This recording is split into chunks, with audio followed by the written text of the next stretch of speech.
दर्शकों नमस्कार। मित्रों, आज हम इस एपिसोड में जीवन साथी कैसा होगा इस विषय की जानकारी को लेकर आपके समक्ष प्रस्तुत हैं। कार्यक्रम में आगे बढ़ने से पहले निवेदन करता हूं कि यदि आपने चैनल को सब्सक्राइब नहीं किया तो सब्सक्राइब कर लें, ताकि कार्यक्रम के अंत में, वीडियो के अंत में लकी कमेंट का जो जवाब मैं आपको देता हूं, उस जवाब की जानकारी आप तक बहुत जल्द और सही समय पर पहुंच सके। मित्रों, आज हम इस एपिसोड में जानेंगे कि जीवन साथी कैसा होगा, यह सब कुंडली से कैसे देखें, कुंडली में क्या देखें जिससे हमें अपनी जीवन साथी के बारे में पता चल सके। मित्रों, प्रत्येक कन्या के मन में उसके भावी पति को लेकर उसके मन में कुछ इस तरह की आशा होती है, कुछ इस तरह की कामना होती है कि उसका पति सुंदर हो, आकर्षक हो, हष्ट पुष्ट हो, पढ़ा लिखा हो, उत्तम चरित्र का हो, बुद्धिमान हो, इंटेलिजेंट हो, बहुत अच्छी पर्सनालिटी का हो, उसका एजुकेशन बहुत अच्छा हो, किसी पद पर हो तो और अच्छा है, डॉक्टर हो, इंजीनियर हो, या कोई बहुत अच्छा बिजनेसमैन हो, धनपति हो, तो उसके मन में अपने पति को लेकर इस प्रकार की आशा, इस प्रकार की कामना रहती है। लेकिन उसका पति कैसा होगा यह वह शादी के पहले तो नहीं जान सकती। लेकिन इस जानकारी को कुंडली के माध्यम से, स्वयं की कुंडली के माध्यम से, व्यक्ति के या कन्या की कुंडली के माध्यम से उसके जीवन साथी कैसा होगा बड़ी आसानी से, सरलता से जाना जा सकता है। तो आइए, कोई कन्या, कोई व्यक्ति अपनी कुंडली में ऐसा क्या देखे जिससे उसे अपने जीवन साथी के बारे में जान सके, पता कर सके, उस स्थिति को हम जानते हैं। तो देखिए, चाहे आप स्त्री हो, चाहे आप कन्या हो या पुरुष हो, यदि आपको अपने जीवन साथी के बारे में जानना है तो चाहे आप विवाहित हो या अविवाहित हो, यदि आपको अपने जीवन साथी के बारे में जानना है तो आप अपनी कुंडली के सप्तम भाव को देखिए। आप कुंडली के लग्न से, यहां से गिनिए, यह आपका लग्न होता है, लग्न यानी आप स्वयं, और सप्तम भाव जो कि विवाह का भाव होता है, आपके जीवन साथी का भाव होता है। लग्न से सप्तम गिनिए, लग्न यहाँ पहला भाव होता है, फिर यहाँ से दूसरा, तीसरा, चौथा, पांचवा, छठवां, सातवां। सप्तम भाव यह आपके जीवन साथी का भाव होता है, आपकी विवाह का होता है, आपकी मैरिज लाइफ का होता है, आपका वैवाहिक सुख का होता है। देखिए, जीवन साथी के विचार हेतु कुंडली का सप्तम भाव सप्तमेश और इसके कारक ग्रह शुक्र, या स्त्री की कुंडली में बृहस्पति, और इसके अलावा नवांश कुंडली से भी अपने जीवन साथी के बारे में विचार किया जाता है। आपकी कुंडली में सप्तम भाव सप्तमेश और पति पत्नी के कारक ग्रह जैसे भी स्थिति में होंगे, आपका जीवन साथी, आपका वैवाहिक जीवन, आपकी मैरिज लाइफ लगभग वैसे ही होगी। आप अपनी कुंडली खोल लीजिए और देखिए, कुंडली के सप्तम भाव में, कुंडली के सप्तम भाव में 5 नंबर की राशि लिखी हुई है और उसमें सूर्य विराजमान है। कुंडली के सप्तम भाव में 5 नंबर की राशि हो और सूर्य विराजमान हो तो आपका जीवन साथी महत्वाकांक्षी होगा, आपका जीवन साथी तेजस्वी स्वभाव का होगा, आपका जीवन साथी हुकूमत करने वाला होगा, आपका जीवन साथी अहंकारी होगा, आत्मविश्वासी होगा। यदि यहाँ पर 5 नंबर लिखा हुआ है, सप्तम भाव और सूर्य विराजमान है, तो आपका जीवन साथी ऊंचे खानदान से ताल्लुक रखने वाला होगा, अच्छे खानदान वाला होगा, मान सम्मान प्राप्त करने वाला होगा। यहाँ पर सूर्य का प्रभाव होने के कारण उसका चेहरा गोल होगा, तेज ललाट होगा, आकर्षक होगा। लेकिन यहाँ पर स्थित सूर्य शादी के बाद परिवार से अलग करा देता है। शादी के जैसी शादी होती है, व्यक्ति अपने परिवार से अलग हो जाता है अथवा परिवार से दूर जाकर रहता है। सप्तम भाव में सूर्य के विराजमान होने से दाम्पत्य सुख में भी कमी होती है। यदि आपकी कुंडली के सप्तम भाव में 5 नंबर की राशि लिखी हुई है और सूर्य विराजमान है तो आपकी शादी पूरब दिशा में होने की संभावना, उत्तम संभावना बनती है। ये तो हो गई सूर्य की बात। अब चंद्रमा की बात कर लेते हैं। यदि आपकी कुंडली के सप्तम भाव में 4 नंबर की राशि लिखी हुई है और सप्तम भाव में साथ ही साथ चंद्रमा विराजमान है, सप्तम भाव में 4 नंबर की राशि लिखी हो और चंद्रमा विराजमान हो, तो ऐसे में आपका जीवन साथी बहुत ही सुंदर होता है, आकर्षक होता है, उसका रंग गोरा होता है, बहुत ही आकर्षक पर्सनालिटी का होता है। साथ ही साथ आपका जीवन साथी आपको बहुत रोमांच करने वाला होगा, आपकी बहुत इज्जत करने वाला होगा, आपकी बहुत केयर करने वाला होगा। चंद्रमा जल तत्व जल का कारक है। यदि सप्तम भाव में चंद्रमा स्वराशिस्थ होकर या उच्च राशिस्थ होकर बैठी हुई है तो आपका ससुराल के आसपास नदी, तालाब या कोई जल का स्रोत या माँ दुर्गा का मंदिर अवश्य होगा। सप्तम भाव में चंद्रमा के उपस्थित होने से आपकी शादी उत्तर पश्चिम दिशा में होने की संभावना बनती है। ये हो गई चंद्रमा की बात। आइए अब मंगल की चर्चा कर लेते हैं। यदि कुंडली के सप्तम भाव में 1 नंबर या 8 नंबर या 10 नंबर लिखा हुआ है और मंगल विराजमान है, देखिए मित्रों 1 नंबर और 8 नंबर के स्वामी होते हैं मंगल देव, और मंगल देव 10 नंबर राशि में कहीं भी बैठे हो तो उच्च की हो जाते हैं। 2 नंबर 7 नंबर के स्वामी होते हैं शुक्र देव, और शुक्र देव 12 नंबर राशि में कहीं बैठे हो तो उच्च की हो जाते हैं। 3 नंबर 6 नंबर के स्वामी होते हैं बुध देव, और यदि बुध देव स्वयं की राशि 6 नंबर बैठे हुए हैं तो उच्च के कहे जाएंगे। 9 नंबर 12 नंबर की राशि के स्वामी होते हैं गुरु बृहस्पति। गुरु बृहस्पति 4 नंबर राशि में कहीं भी बैठे हो तो उच्च के कहे जाएंगे। 10 नंबर 11 नंबर राशि के स्वामी होते हैं शनि। शनि 7 नंबर राशि में कहीं भी बैठे तो उच्च के कहे जाएंगे। 4 नंबर राशि के स्वामी होते हैं चंद्रमा। चंद्रमा 2 नंबर राशि में कहीं भी बैठे हो तो उच्च के कहे जाएंगे। 5 नंबर राशि के स्वामी मालिक होते हैं सूर्यदेव। सूर्यदेव 1 नंबर राशि में कहीं भी बैठे हों तो उच्च के हो जाते हैं। यदि कुंडली के सप्तम भाव में मंगल स्वराशिस्थ होकर या उच्च के होकर, स्वराशिस्थ यानी 1 नंबर या 8 नंबर लिखा हुआ हो और यहाँ पर मंगल विराजमान हो, या उच्च के यानी या 10 नंबर इस भाव में 10 नंबर लिखा हुआ हो और मंगल यहाँ पर विराजमान हो, तो 1 नंबर या 8 नंबर या 10 नंबर सप्तम भाव में लिखा हुआ हो और यदि मंगल यहाँ पर विराजमान है तो आपका जीवन साथी बहुत तेज, गुस्सैल और स्वाभिमानी होता है।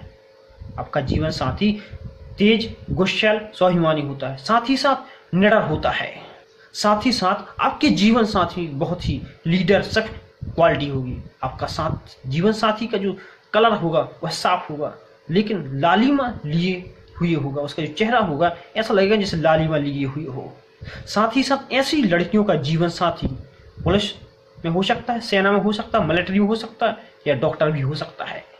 साथ ही साथ सप्तम भाव में मंगल के विराजमान होने से आपकी शादी की संभावना दक्षिण दिशा में, आपका ससुराल दक्षिण दिशा में होने की, आपकी शादी दक्षिण दिशा में होने की उत्तम संभावना बनती है। और यदि आपकी कुंडली के सप्तम भाव में 3 नंबर या 6 नंबर या 6 नंबर 3 नंबर या 6 नंबर लिखा हुआ है और यहाँ पर बुध विराजमान है, 3 नंबर लिखा हुआ बुध विराजमान है या 6 नंबर लिखा हुआ बुध विराजमान है सप्तम भाव में, तो आपका जीवन साथी ज्ञानी होगा, न्याय प्रिय होगा, बहुत ही मधुर भाषा बोलने वाला होगा, बुद्धिमान होगा, तर्क वितर्क करने की क्षमता, बहुत ही अच्छी क्षमता रखने वाला होगा। साथ ही साथ हो सकता है आपके जीवन साथी का कोई बहुत अच्छा बड़ा या छोटा बिजनेस हो, या आपका जीवन साथी बैंक कर्मी या अकाउंटेंट से संबंधित किसी जॉब में, या लेखक या पत्रकार भी हो सकता है। सप्तम भाव में बुध के विराजमान होने से आपके विवाह उत्तर दिशा में होने की संकेत मिलता है, होने की संभावना बनती है। और यदि कुंडली के सप्तम भाव में 9 नंबर या 12 नंबर या 4 नंबर की राशि विराजमान हो, 9 नंबर 12 नंबर गुरु बृहस्पति की स्वयं की राशि है और 4 नंबर राशि में गुरु बृहस्पति उच्च के होते हैं। यदि आपकी कुंडली के सप्तम भाव में 9 नंबर या 12 नंबर या 4 नंबर लिखा हुआ है और गुरु बृहस्पति विराजमान है तो आपका जीवन साथी सुंदर होता है, गुणी होता है, शांत स्वभाव का होता है, धार्मिक होता है, पवित्र होता है, आध्यात्मिक नेचर वाला होगा। ऐसे जातक आपका जीवन साथी, जो आपका जीवन साथी होगा वो कहीं ना कहीं उच्च पद पर भी पोस्टेड हो सकता है। साथ ही साथ आपके ससुराल पक्ष के आसपास तीर्थ या मंदिर अवश्य होगा। सप्तम भाव में गुरु बृहस्पति के विराजमान होने से आपकी शादी का योग ईशान दिशा यानी उत्तर पूर्व की ओर शादी होने की संभावना, उत्तम संभावना बनती है। और यदि आपकी कुंडली के सप्तम भाव में 2 नंबर, 7 नंबर या 12 नंबर, इन तीनों में से कोई भी राशि विराजमान हो और शुक्र विराजमान हो, 2 नंबर 7 नंबर शुक्र की स्वयं की राशि होती है और 12 नंबर राशि में शुक्र विराजमान होते उच्च की होती है। यदि आपकी कुंडली के सप्तम भाव में 2 नंबर या 7 नंबर या 12 नंबर लिखा हुआ है और शुक्र विराजमान है, तो ऐसे में आपका जीवन साथी अति सुंदर होगा। अति सुंदर से तात्पर्य गोरे रंग से नहीं, यहाँ पर बहुत अच्छा फिटनेस और बहुत अच्छा आकर्षण उसमें होगा। आपका जीवन साथी नपी-तुली बात करने वाला होगा, अपने पत्नी से बहुत अच्छा प्रेम करने वाला होगा। साथ ही साथ जो आपका जीवन साथी होगा उसे संगीत से बहुत प्रेम होगा, उसे नेचर से बहुत प्रेम होगा और म्यूजिक प्रेमी होगा। साथ ही साथ आपका जीवन साथी सौंदर्य प्रेमी होगा, कलाकार होगा, पैसों से धनी होगा, साथ ही साथ भाग्य का भी धनी हो सकता है। साथ ही साथ बहुत अच्छा बिजनेसमैन और व्यवसाय भी हो सकता है।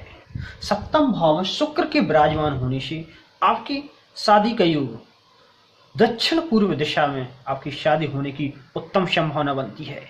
और यदि सप्तम भाव में 10 नंबर या 11 नंबर या 7 नंबर की राशि लिखी हुई है और शनि विराजमान है, 10 नंबर 11 नंबर राशि के स्वामी होते हैं शनि, और 7 नंबर राशि में स्वामी शनि उच्च के हो जाते हैं। यदि आपकी कुंडली के सप्तम भाव में 10 नंबर या 11 नंबर या 7 नंबर लिखा हुआ है और उसमें शनि विराजमान है, तो ऐसे में आपका जीवन साथी आपकी उम्र से बड़ा होगा या बड़ी उम्र में दिखने वाला होगा। साथ ही साथ आपके जीवन साथी के कलर थोड़ा आपसे भिन्न होगा। आपका जीवन साथी इंजीनियर हो सकता है या तकनीकी क्षेत्र में हो सकता है।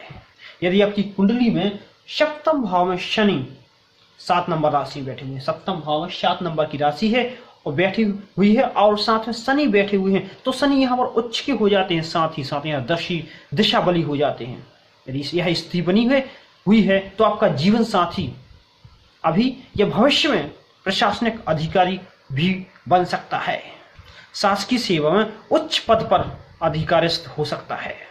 और यदि आपकी कुंडली के सप्तम भाव में राहु या केतु बैठे हुए हैं तो आपका जीवन साथी में समझदारी की कमी हो सकती है। आपके जीवन साथी में स्वार्थी भावना हो सकती है। आपके जीवन साथी में गलत विचार हो सकते हैं। आपका जीवन साथी गलत कार्यों से पैसा अर्जित कर सकता है। मित्रों, यदि आपकी कुंडली में सप्तम भाव में जो राशि लिखी हो उसका स्वामी यदि 12वें भाव में बैठा हुआ है, सप्तम भाव का स्वामी यदि 12वें भाव में बैठा हुआ है, तो आपका विवाह जन्म स्थान से बहुत दूर होगा। और एक कंडीशन, यदि आपकी कुंडली के सप्तम भाव में शनि मंगल एक साथ बैठे हुए हैं, युति बनाकर बैठे हुए हैं, अथवा कहीं भी कुंडली में कहीं भी बैठे हुए हों और सप्तम भाव पर दृष्टि डाल रहे हों, तो यह एक अशुभ कंडीशन है, अशुभ स्थिति है वैवाहिक जीवन के लिए और जीवन साथी के लिए। ऐसी स्थिति में सप्तम भाव में शनि मंगल युति बनाकर बैठे हुए हैं अथवा कहीं भी बैठे हो सप्तम भाव को देख रहे हो, तो ऐसी स्थिति में विवाह में बाधा आती है, विवाह में विलंब होता है। जीवन साथी को जातक को जीवन साथी का सुख कम मिलता है, या कह सकते हैं वैवाहिक सुख में कमी होती है, दाम्पत्य जीवन में परेशानी होती है। ऐसी स्थिति में पति पत्नी के बीच अनबन रहती है, पति पत्नी को एक दूसरे ईर्ष्या हो सकती है, क्योंकि मित्र यह अलगाववादी ग्रह है। जब विवाह स्थान से विवाह से संपर्क होगा, इनको उस विवाह को तोड़ने की, विवाह को कष्टित करने की कोशिश जरूर करेंगे। और यदि आपकी कुंडली में सप्तम भाव का स्वामी पंचम भाव का स्वामी कहीं भी युति बनाकर बैठे हुए हैं अथवा दृष्टि के माध्यम से संबंध बना रहे हैं, तो ऐसे में प्रेम विवाह का योग बन जाता है। कुंडली में पंचम भाव का स्वामी, क्योंकि यह प्रेम भाव कहलाता है, और सप्तम भाव का स्वामी यह विवाह का भाव है, तो पंचम भाव का स्वामी सप्तम भाव का स्वामी कहीं भी युति बनाकर बैठे या दृष्टि के माध्यम से संबंध बनाए तो आपका प्रेम विवाह होने का योग बनता है। और यदि आपकी कुंडली के सप्तम भाव में चंद्रमा और गुरु बृहस्पति, आपकी कुंडली के सप्तम भाव में चंद्रमा और गुरु बृहस्पति एक साथ युति बनाकर बैठे हुए हैं, तो ऐसे में आपका जीवन साथी विद्वान होगा, गुणवान होगा, चरित्रवान होगा, यशस्वी होगा, मधुरभाषी होगा, ईमानदार होगा, उच्च पदस्थ अधिकारी हो सकता है, प्रशासनिक अधिकारी हो सकता है, डॉक्टर हो सकता है, या कोई धार्मिक संस्थान का प्रमुख हो सकता है, न्यायाधीश हो सकता है, प्रोफेसर हो सकता है। और यदि आपकी कुंडली के सप्तम भाव में सूर्य और चंद्रमा एक साथ युति बनाकर बैठे हुए हैं, तो आपका जीवन साथी भ्रमणशील होगा, अपने जीवन में परेशान होगा, वैवाहिक जीवन से परेशान होगा, आपके गृहस्थ जीवन में बाधाएं आएंगी। और यदि कुंडली के सप्तम भाव में मंगल और चंद्रमा एक साथ बैठे हुए हैं तो आपका जीवन साथी सुंदर होगा, उद्यमी यानी बिजनेसमैन हो सकता है, बहुत अच्छा बिजनेस हो सकता है उसका, लक्ष्यवान होगा, धनवान होगा, धन संपत्ति एकत्रित करने होगा, धन से लगाव रखने वाला होगा। और यदि आपकी कुंडली के सप्तम भाव में बुध और शनि युति बनाकर बैठे हुए हों और इन पर कहीं से मंगल की दृष्टि पड़ रही हो और किसी शुभ ग्रह की दृष्टि न हो, यहाँ पर बुध और शनि युति बनाकर बैठे और इन पर मंगल की दृष्टि पड़े लेकिन किसी शुभ ग्रह की दृष्टि इन पर ना हो, तो ऐसा जीवन साथी नपुंसक होता है। क्योंकि बुध और शनि ये नपुंसक ग्रह हैं, बुध राजकुमार है और शनि बुधवृद्ध है, तो यहाँ पर दोनों ही नपुंसक होते हैं। मंगल की दृष्टि पड़ने से नपुंसक योग एक्टिवेट हो जाता है, तो ऐसी स्थिति में आपका जीवन साथी नपुंसक होता है। इसलिए शादी करने से पहले जीवन साथी की कुंडली में यह योग अवश्य दिखवा लें, कहीं उसकी कुंडली में भी तो एक्टिवेट नहीं है, क्योंकि यह योग आपकी कुंडली में बना है, यह मेरा अलग बात है। लेकिन यदि यह सामने वाले जीवन साथी की कुंडली में भी यह योग बन जाता है तो बड़ी प्रॉब्लम हो सकती है। क्योंकि नपुंसक का मतलब आप बहुत अच्छी तरह से जानते हैं, मुझे इसके बारे में समझाने की जरूरत नहीं। यदि आपकी कुंडली के सप्तम भाव में शुक्र और चंद्रमा एक साथ बैठे हुए हैं तो आपका जीवन साथी अत्यंत सुंदर होगा, आपका जीवन साथी मनोविनोदी होगा, आपका जीवन साथी आपसे अत्यधिक प्रेम करने वाला होगा। यदि आपकी कुंडली में सप्तम भाव का स्वामी द्वितीय घर में जाकर बैठता है तो आपका जीवन साथी धनवान घर से होगा। और यदि आपकी कुंडली में सप्तम भाव का स्वामी पंचम भाव में जाकर बैठता है तो यह आपके लिए अत्यंत लकी और बहुत प्यार करने वाला होगा। और यदि आपकी कुंडली का सप्तम भाव का स्वामी कर्क भाव में जाकर बैठता है तो आपको शादी के बाद परेशानी देने वाला होगा। और यदि आपकी कुंडली के सप्तम भाव का स्वामी नवम भाव में जाकर बैठता है तो शादी के बाद आपका भाग्य बदलने वाला होगा, आपके लिए आपका जीवन साथी अत्यंत लकी होगा। यदि सप्तम भाव का स्वामी दसम भाव में जाकर बैठता है तो आपका जीवन साथी जॉब में हो सकता है, गवर्नमेंट में हो सकता है। और यदि आपकी कुंडली का सप्तम भाव का स्वामी द्वादश भाव में जाकर बैठता है तो आपकी शादी अपने घर से तो बहुत दूर होगी ही, साथ ही साथ वह परेशानी देने वाला होगा, अधिक खर्च करने वाला होगा। और यदि आपकी कुंडली में सप्तम भाव का स्वामी कहीं भी राहु के साथ बैठा हुआ है तो आपका जीवन साथी आपको धोखा या चीटिंग कर सकता है। आइए अब हम जान लेते हैं कि जीवन साथी मोटा होगा या पतला होगा या हाइट का ऊंचा होगा या ठनगा होगा। तो आइए सबसे पहले जानते हैं कि किसका जीवन साथी मोटा हो सकता है। तो देखिए, जिस व्यक्ति के अंदर जल की मात्रा अधिक रहती है, या कह सकते हैं जो लोग मोटे होते हैं उनमें जल तत्व तो ज्यादा विद्यमान रहता है। यदि आपकी कुंडली के सप्तम भाव में जल तत्व राशि 4 number 8 number 12 number 4 number 8 number 12 number यह जल तत्व राशियां हैं। यदि आपकी कुंडली के सप्तम भाव में कोई भी जल तत्व राशि हो, यानी 4 नंबर हो या 8 नंबर हो या 12 नंबर हो, इनमें से कोई भी एक राशि कुंडली के सप्तम भाव में विराजमान हो, साथ ही साथ इसमें कोई शुभ ग्रह 4 होते हैं, चंद्रमा, गुरु बृहस्पति और शुक्र और बुध। शुक्र, बुध, चंद्रमा और गुरु बृहस्पति 4 ग्रह शुभ ग्रह होते हैं। तो सप्तम भाव में 4 नंबर 8 नंबर या 12 नंबर कोई एक राशि हो, इनमें से तीनों में से कोई एक राशि हो और 4 शुभ ग्रह में से कोई एक शुभ ग्रह या 2 भी हो सकते, 3 भी हो सकते, 4 भी हो सकते हैं। तो यहाँ पर जल तत्व राशि हो, 4 नंबर 8 नंबर 12 नंबर में से कोई एक राशि हो और यहाँ कोई एक शुभ ग्रह विराजमान हो, या 2 भी हो सकते हैं या 3 भी हो सकते हैं या 4 भी हो सकते हैं, शुभ ग्रह विराजमान हो, तो ऐसे में आपका जीवन साथी मोटा होता है। और मोटा नहीं होता है तो आने वाली दशा अंतर्दशा में वह मोटा हो जाता है। आने वाली इन ग्रहों की, शुभ ग्रहों की दशा अंतर्दशा में वह मोटा हो जाता है।